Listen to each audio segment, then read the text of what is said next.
Hi Fen family, Mrs. Merkel here, just wanting to drop by and wish you all health and safety and just send a little video of a little activity you guys can use to review any skills from reading sight words, spelling sight words, math facts, and I just made this and I'm going to be using it with my own kids. I have a kindergartner and a third grader. With the third grader, I'm using math facts, multiplication and division. And with my kindergartner, I'm going to start with reading sight words and then eventually spelling sight words. So what I used is just a file folder that I had, and I took 3 large mailing envelopes and sealed them and cut them in half and glued them in here and labeled them numbers 1 through 6.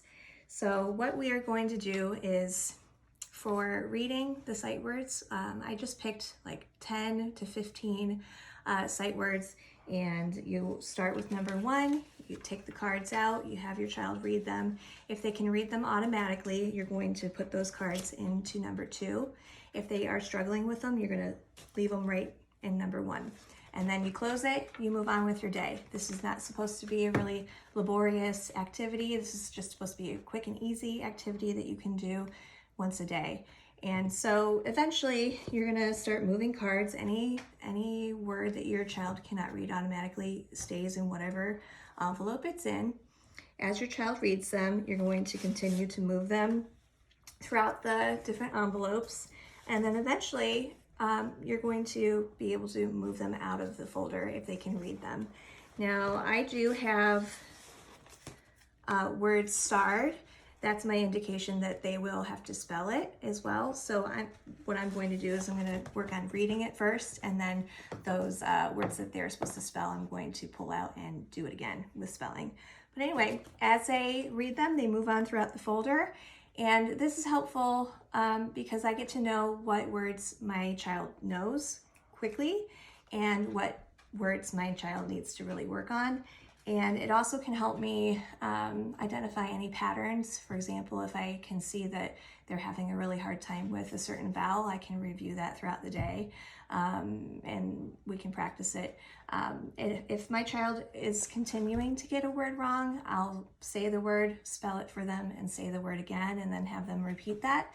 And so that's a way that you can use this for reading words, reading sight words, spelling sight words as well.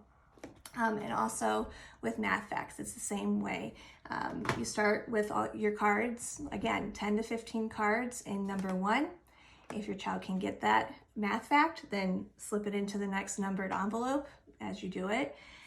If they get it to number 6 and they identify the fact pretty immediately, then they can take it out and you can put more cards in number 1. And as I open this up, I'm always going to want to start with whatever number is the highest with cards in it. For example, if I had cards in number 1 and number 2, I would start with number 2, have my child read those words or whatever skill we're doing, and if they can get them, they move to number 3. And if they cannot, they stay in number 2. And then I work with any cards that are in number 2, any cards that are in number 1. So I hope that helps. And again, just a quick little thing that you can do at home. I hope that you are safe and happy and healthy, and I hope to see you guys again soon. Thanks.